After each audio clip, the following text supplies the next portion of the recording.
fireman had fastened the coupling and joined the driver and station master on the platform to wait for Henry's passengers.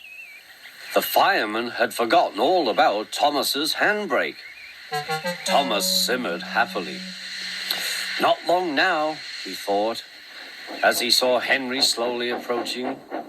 But Thomas's brakes were not hard on, and suddenly he felt his wheels begin to move. He tried to stop, but he couldn't without his driver and fireman. He tried to whistle a warning, but he couldn't do that either.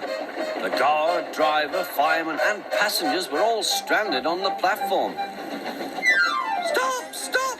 shrieked Annie and Clarabelle. Thomas, with plenty of steam, kept on going. The alarm went out down the line. "Stop the runaway!"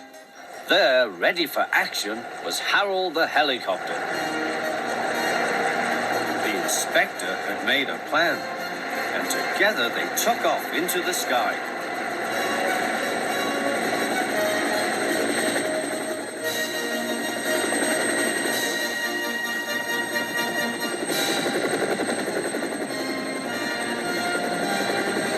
At last, Thomas was tiring. "I need to stop. I need to stop," he panted wearily.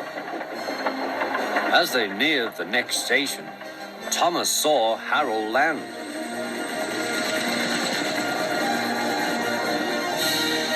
They entered the platform slowly enough for the inspector to act. Judging his moment, the inspector scrambled into the cab and screwed the brake hard on. At last, Thomas stopped. Both he and the inspector were very relieved. Then they thanked Harold.